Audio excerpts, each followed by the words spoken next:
والذكر خفيف على اللسان ثقيل في الميزان ولا يعطي ثماره ولا تزهو به القلوب وتصلح به الأعمال والحياة إلا بمحبة الله تعالى ومحبة رسوله صلى الله عليه وسلم. وأفضل الذكر تلاوة القرآن الكريم وهو المتضمن لجميع المحامد لرب العالمين وذكر النعم وتفصيل التشريع والحث على كل خير والتحذير من كل شر.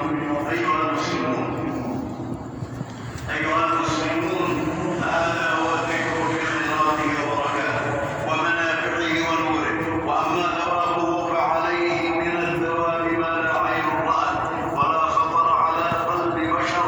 ومن ثواب الذكر ما جاء عن أبي هريرة رضي الله عنه قال قال رسول الله صلى الله عليه وسلم من قال لا إله إلا الله وحده لا شريك له له الملك وله الحمد وهو على كل شيء قدير في أول يوم كان له عند عشر عشر وكلمة له مئة حسنة ومحيط عنه سيئة وكانت له حسنة من الشيطان يوم ذلك على المسلم ولم يأتي أحد بأفضل من ذلك إلا أحد عمل أكثر ذلك وأكبر مسلم وعن بلال رضي الله عنه قال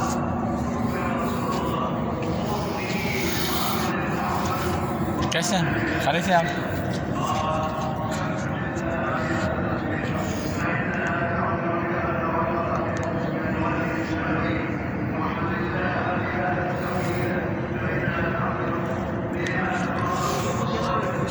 الحمد لله تعال खुश है.